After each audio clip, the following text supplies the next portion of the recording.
ವೀಕ್ಷಕರೇ, ಹೆಂಡತಿಯ ಕರಿಮಣಿ ಮಾಲೀಕ ನೀನಲ್ಲ ಎಂಬ ರೀಲ್ಸ್ನಿಂದ ಮನನೊಂದು ಗಂಡ ತನ್ನ ಪ್ರಾಣವನ್ನು ಕಳೆದುಕೊಂಡಿದ್ದಾನೆ ಎಂಬ ವಿಷಯವು ಸೋಷಿಯಲ್ ಮೀಡಿಯಾದಲ್ಲಿ ವೈರಲ್ ಆಗಿತ್ತು. ಹಾಗೆಯೇ ನಾವು ಕೂಡ ಅದರ ಪ್ರಕಾರ ವಿಡಿಯೋವನ್ನು ಅಪ್ಲೋಡ್ ಮಾಡಿದ್ದೆವು. ನಿಜವಾಗಿಯೂ ಅಲ್ಲಿ ನಡೆದದ್ದಾದರೂ ಏನು, ಅಸಲಿ ಸತ್ಯ ಯಾವುದು ಸುಳ್ಳು ಎಂಬುದನ್ನು ನಾನು ನಿಮಗೆ ಈ ವಿಡಿಯೋದಲ್ಲಿ ತಿಳಿಸಿಕೊಡುತ್ತೇನೆ. ಕರಿಮಣಿ ಮಾಲೀಕ ರೀಲ್ಸ್ ಮಾಡಿದ್ದಕ್ಕೆ ನನ್ನ ಪತಿ ಪ್ರಾಣವನ್ನು ಕಳೆದುಕೊಂಡಿಲ್ಲ ಎಂದು ಮಹಿಳೆ ರೂಪಾ ಪ್ರತಿಕ್ರಿಯೆ ನೀಡಿದ್ದಾರೆ. ಚಾಮರಾಜನಗರ ಜಿಲ್ಲೆಯ ಹನೂರು ತಾಲೂಕಿನ ಪಿಜಿ ಪಾಳ್ಯ ಗ್ರಾಮದ ನಿವಾಸಿ 33 ವರ್ಷದ ಕುಮಾರ್ ಎಂಬವರು ನೇಣು ಬಿಗಿದುಕೊಂಡು ಪ್ರಾಣವನ್ನು ಕಳೆದುಕೊಂಡಿದ್ದರು. ಪತ್ನಿ ರೂಪಾ ಕರಿಮಣಿ ಮಾಲೀಕ ನೀನಲ್ಲ ಹಾಡಿಗೆ ರೀಲ್ಸ್ ಮಾಡಿದ್ದಕ್ಕೆ ನೊಂದು ಕುಮಾರ್ ಪ್ರಾಣವನ್ನು ಕಳೆದುಕೊಂಡಿದ್ದಾರೆ ಎಂದು ಹೇಳಲಾಗಿತ್ತು. ಆದರೆ ಈಗ ಕುಮಾರ್ ಪತ್ನಿ ರೂಪಾ ಗಂಡನ ನಿಧನದ ಕಾರಣವನ್ನು ಬಿಚ್ಚಿಟ್ಟಿದ್ದು ತಮ್ಮ ವಿರುದ್ಧ ಕೇಳಿ ಬಂದಿರುವ ಆರೋಪಗಳನ್ನು ಅಲ್ಲಗೆಳೆದಿದ್ದಾರೆ.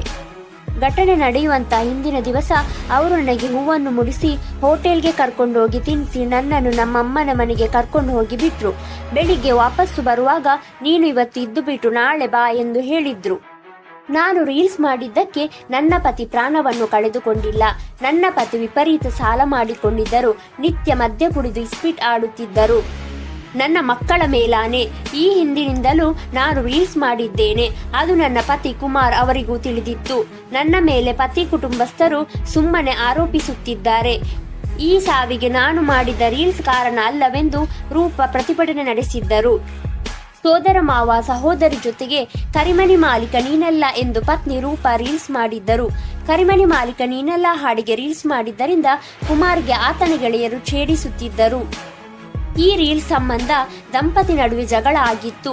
ರೀಲ್ಸ್ನಿಂದ ಮನನೊಂದು ಕುಮಾರ್ ನೇಣು ಬಿಗಿದುಕೊಂಡು ಪ್ರಾಣವನ್ನು ಕಳೆದುಕೊಂಡಿದ್ದಾರೆ ಎಂದು ಆರೋಪ ಮಾಡಲಾಗಿದೆ. ಈ ಘಟನೆಯಲ್ಲಿ ಯಾವುದು ಸತ್ಯ ಯಾವುದು ಸುಳ್ಳು ಎಂದು ಇನ್ನೂ ಖಚಿತವಾಗಿಲ್ಲ.